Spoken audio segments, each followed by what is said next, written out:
Hello and welcome. Thank you for joining me on the Gift of Need podcast.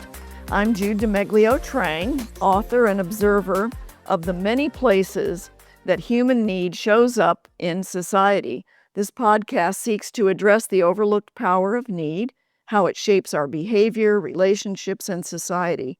And it's born from the belief that our needs are not burdens, but opportunities and gifts.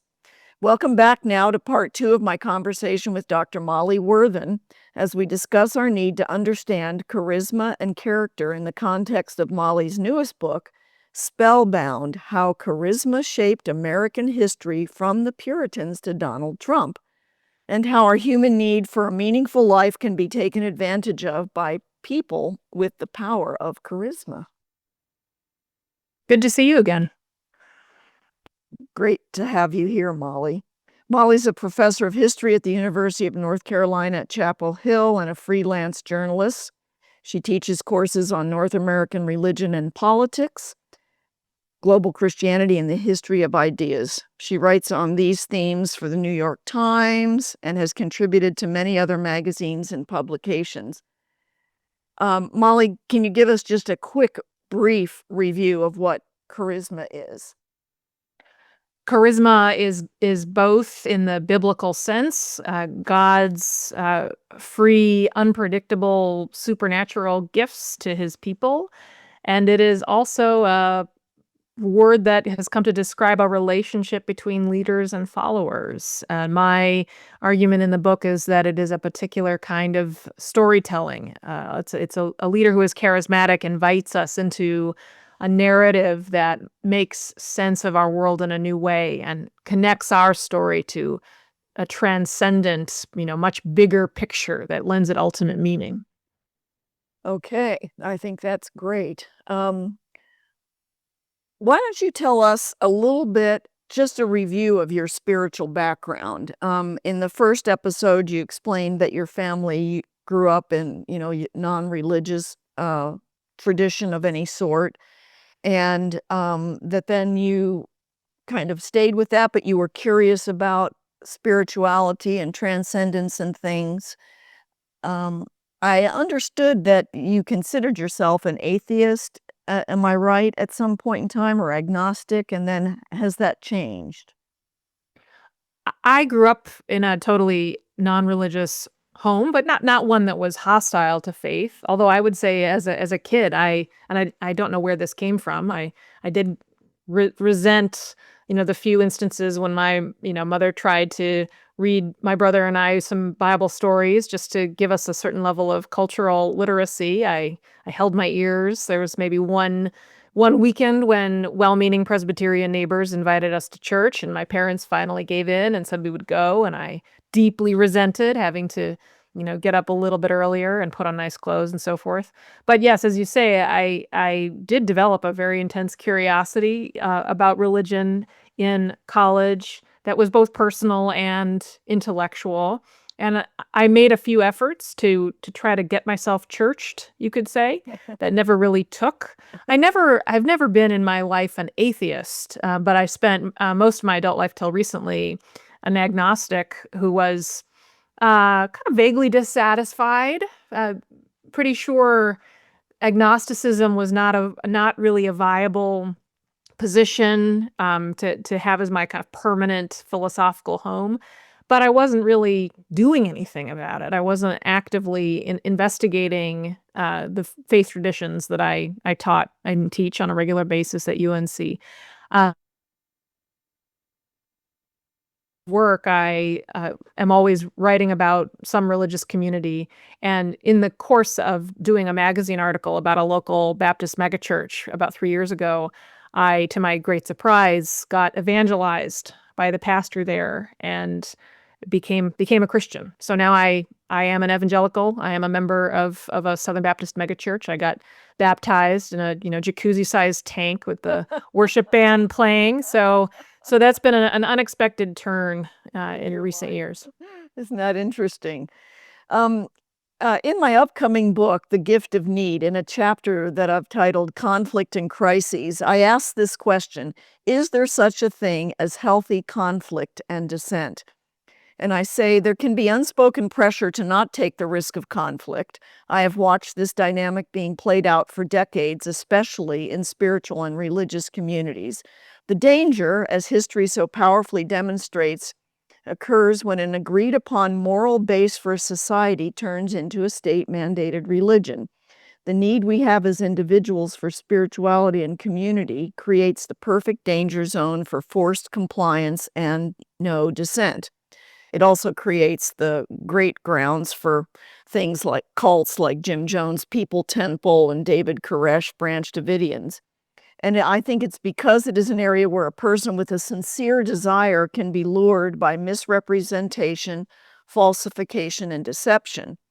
In Spellbound, you tell us about, quote, figures who possess a dangerous and alluring power to move crowds. They invite followers into a cosmic drama where hopes are fulfilled and grievances are put right. And these charismatic leaders insist that they alone plot the way. So it doesn't sound like there's much room for dissent in those type of situations. So does this only happen with fringe movements and cults, or are mainline religious communities at risk also from what you've seen? I think it certainly is true that charismatic leadership can go bad, if you will. I mean, because of the human temptation to gain and consolidate power and exercise that power over other humans, and this to me is just the part of the legacy of original sin, and it's how we are. So that's always there, but I don't think that charismatic leadership is necessarily a path toward authoritarian power abuse. Where that occurs, at least most frequently, is where the charismatic leader gains significant institutional power without submitting to any or sufficiently strong checks and balances. So, I think American history is full of leaders I would call charismatic under my rubric, who, while certainly not flawless individuals, played a basically functional, healthy role in our political history. Right. But certainly there are plenty of counterexamples too.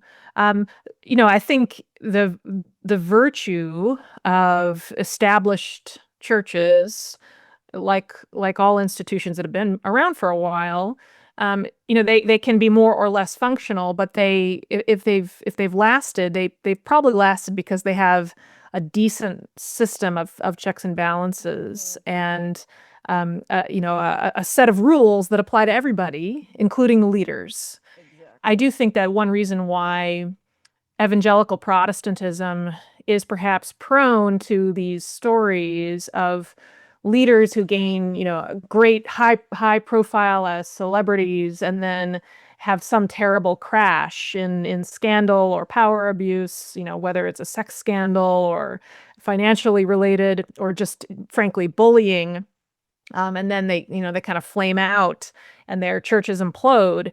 That is perhaps a pattern in evangelicalism because it has what scholars would call weaker ecclesiology generally. And what I mean by that is that it's an expression of Protestantism in which the church institutions and hierarchies tend to be weaker. And this is part of the looking at the big historical picture. This is part of the genius and the effectiveness of American evangelicalism as an evangelistic, revivalistic juggernaut that is able to respond, in an agile way to all kinds of different cultural situations and find ways to invite a huge range of people into the Christian faith. But with that comes a cost, which is that it's a dynamic, fluid culture that can easily be turned to the service of individuals who are perhaps too fond of their own power. Yes, I think that's the word, and you've hit on that. What do you think is the need behind why spiritual seekers are especially susceptible to manipulation, both spiritual, I would say, and a lot of times goes along with political because they are so closely tied in. And what is the process that leads to such repeated, continual deception? I mean, you see these cycles over and over again. I've well, I'll mention it a little bit later. I've been close on the edge of several cults and watched people be just pulled into them and then watch lives destroyed. So what is that need that we have that causes us to be susceptible? Is this transcendent need that you've spoken about, or need to be in a story? I think we all have this need to have the confidence that our life makes sense and that it brings a set of duties and sources of identity that we can count on. We are perhaps in a period in our history as a culture in which the structures that provided those things for most Americans for most of our history, lasting connections to a robust local community, a relationship with a church that your family went to on a regular basis, and that structured the fabric of a lot of your relationships, a sense of commitment to various organizations that brought you into lasting relationship with other people. All these things have really frayed, right? I mean, this is the kind of bowling alone, Robert Putnam's famous book, giving a useful tagline to this Right. eroding trust in and relationship to institutions. That is the major theme of Western culture, but especially the United States, since the 60s, really. And so I think we're in a situation in which more and more of us are free radicals. We are automata, atomized as a culture. We pride ourselves as Americans on our individualism, but I think we're really suffering from an excess of it. And at the same time, we all have our glowing rectangles, and we think we can access the whole universe and research and learn the answer to any question we might have. And so we have this false sense of empowerment and access to facts, that I think is often blind to the ways in which algorithms and various commercial interests and political manipulators are controlling what the picture of the universe that we get through the internet at any given time. So it may be that impulse to seek that kind of connection and story, it is easier for bad actors to capture it in our own moment than perhaps it has been at other points in our history. Figures that you highlight, starting with like the charismatic Puritan figure Anne Hutchinson, and how these figures shape the way charisma is understood even today. I mean, history has a big impact. You highlight the Toronto Blessing from the 1990s as a significant modern revival. Why was this particular revival so significant, and what long-term effects did it have on politics? I'm glad you asked about that. I think this is an event in religious cultural history that people don't really know about unless you happen to be from a kind of particular charismatic Pentecostal subculture.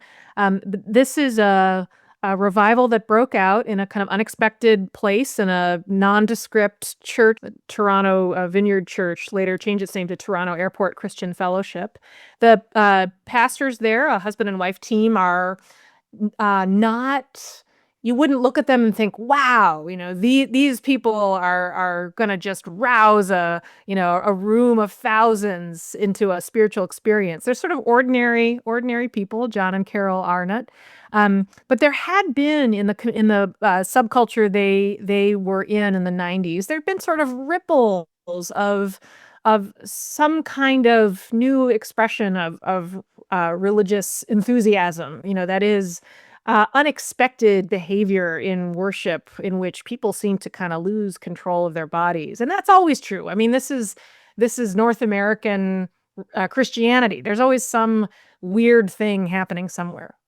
But unexpectedly, I mean, they had a night of preaching, a guest preacher from the United States who gave his testimony, and suddenly the room erupted, and people were lying splayed on the carpet, laughing, and kind of in a weird blissed out trance for hours on end. And this didn't stop; it just kept going day after day, spreading to other congregations. Having, in some cases, strange manifestations and people, barking like dogs and so forth, attracted a fair amount of attention and spun off a number of missionary movements and church planting organizations that it would be a mistake to call them denominations, but kind of institutionalized efforts to keep this very physical, experiential form of Christianity alive and spreading. And it injected a lot of new energy into what I think is really kind of ongoing Pentecostal charismatic revival that is a global story and that has been underway since the 60s. But the Toronto Blessing kind of supercharged this. And I became interested in this revival as a case in which, it's not at its core at all. It's not in its essence a political story. And I think it's a mistake to read it that way. But it has had really interesting political implications. I mean, some Christians who were kind of caught up in that movement or really drew a lot of inspiration from their own spiritual experiences at the Toronto Blessing. As the 90s and the 2000s unfolded, they became more and more persuaded that God is acting in a very real and immediate way right now in history. Often this stream of Pentecostal and charismatic Christianity comes with a very vivid view of the end times and an expectation that we should really look for God to be fulfilling, some of the prophecies in Revelation and elsewhere in the Bible very soon. And this is going to happen, regardless of what any individual does. But God is expecting Christians to really be his soldiers in this.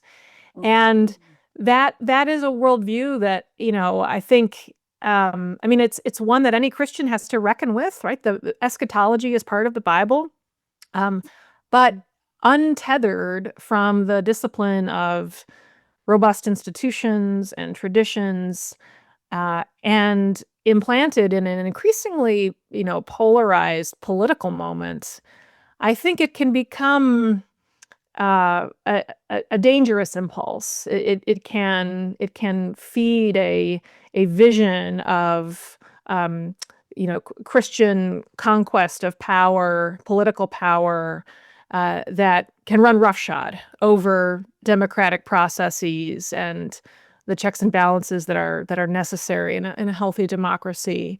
At the same time, as a result of my research on the Toronto Blessing and these charismatic churches, I've gotten to know pastors of congregations that really explode all of our culture war expectations, in that they are incredibly multiracial and they are politically diverse and far more focused on the international evangelistic project that they are committed to than they are the United States, right? So I think that the secular media's obsession with a very narrow understanding of Christian nationalism and the assumption that these, Donald Trump is associated with these weird Pentecostals and they're all white supremacists and they all have this particular view of the nation state. It's totally wrong.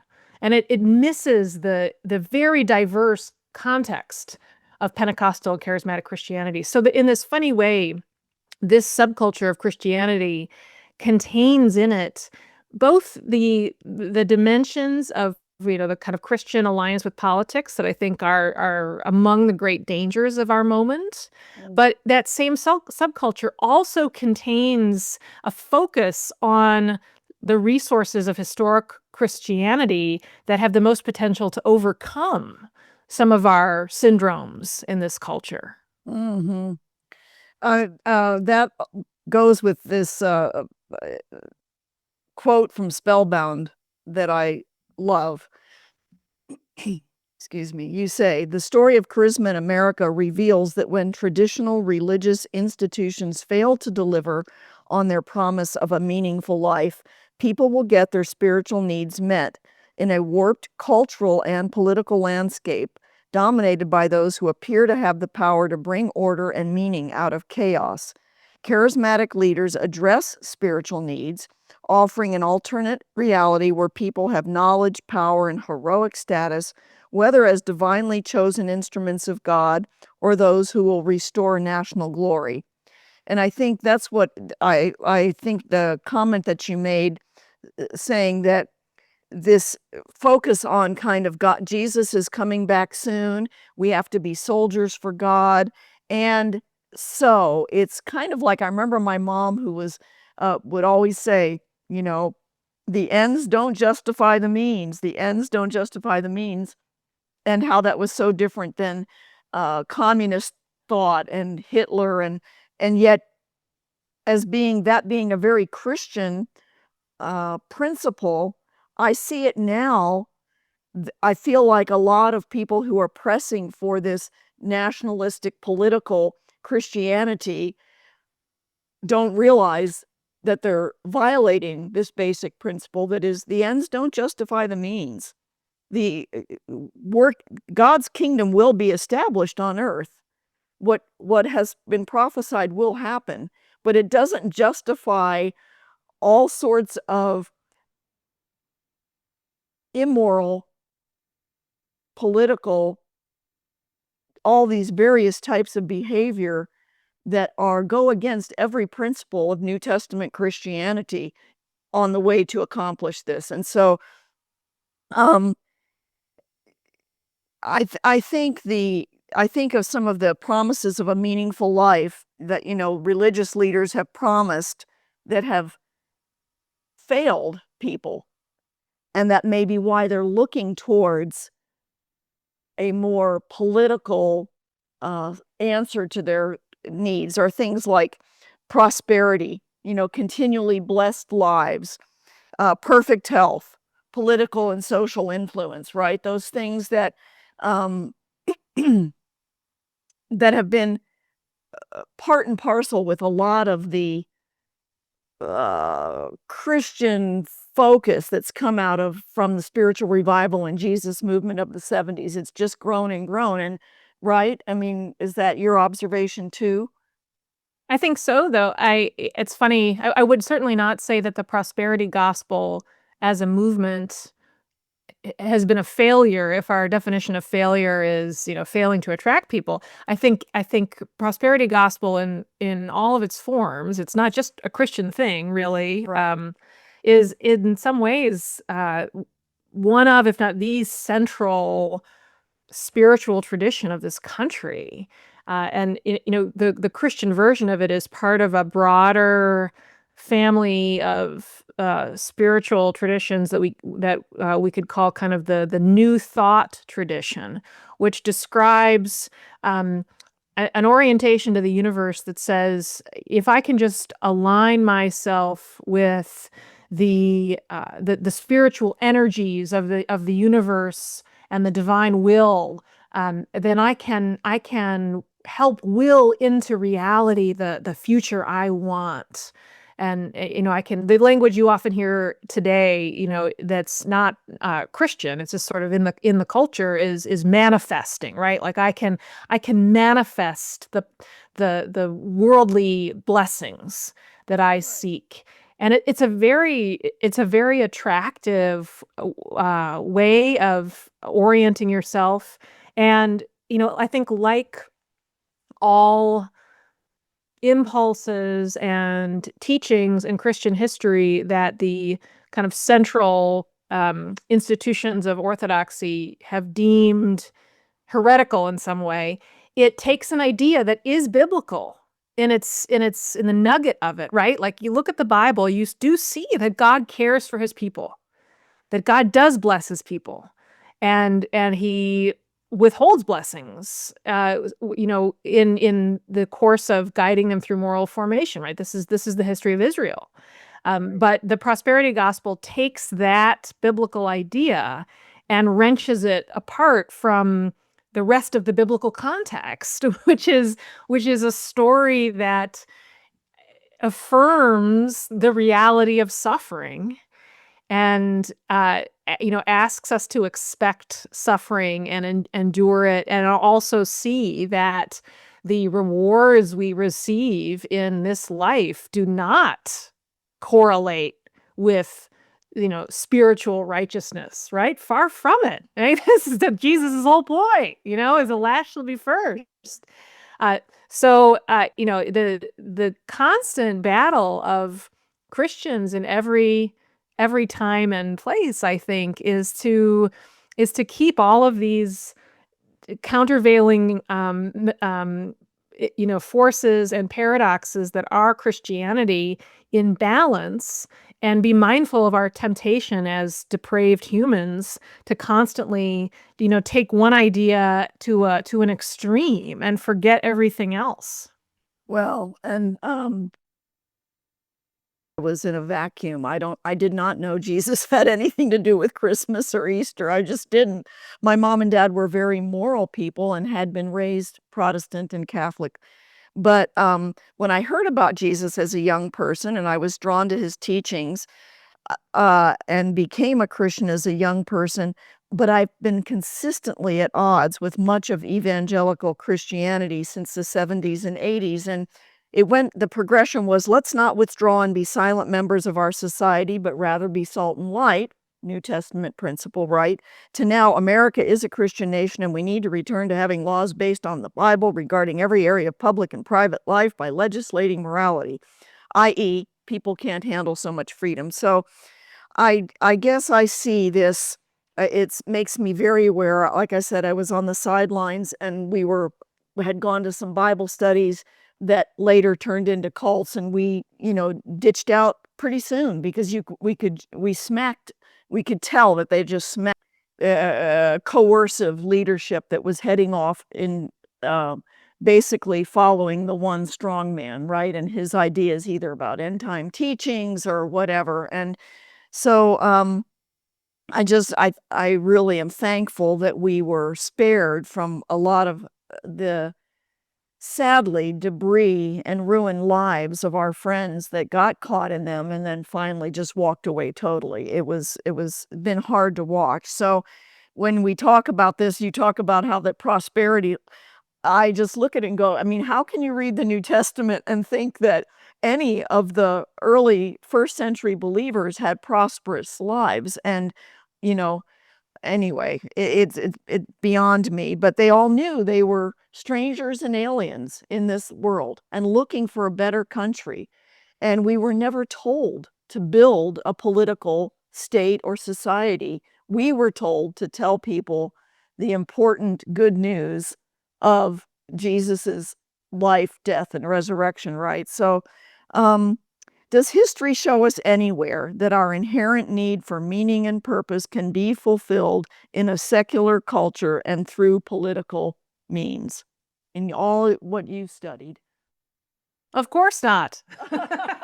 No, I mean, no, and so many of the, the great atrocities of human history show up in cases where humans sought that. They made politics the ultimate idol. Okay, well, all right. I can tell we could have several more podcasts, and maybe we will in the future, Molly. I really, really appreciate you taking your time from your busy schedule and work to be with us today and talk about these transcendent needs and how these needs actually do become opportunities and they become gifts.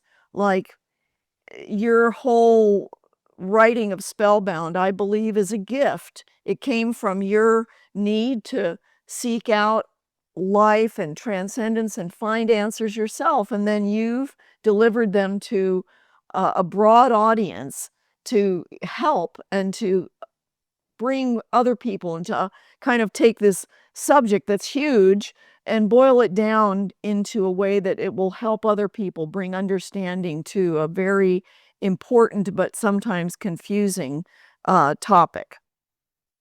Thanks so much. I really appreciated this conversation. Oh, thank you. You can purchase Molly's books at bookstores and online, and check out her website for information and articles at mollyworthen.com. The great music you're hearing was written and performed by Gabe Kubanda at Kubanda Music. You can find him on any streaming service. The engineer is Ray Engineeri at 3rd Street Productions in Tucson, Arizona. Please consider following and rating my podcast and subscribing to my free Substack newsletter. And leave a comment or review because I would love to hear from you. Bye.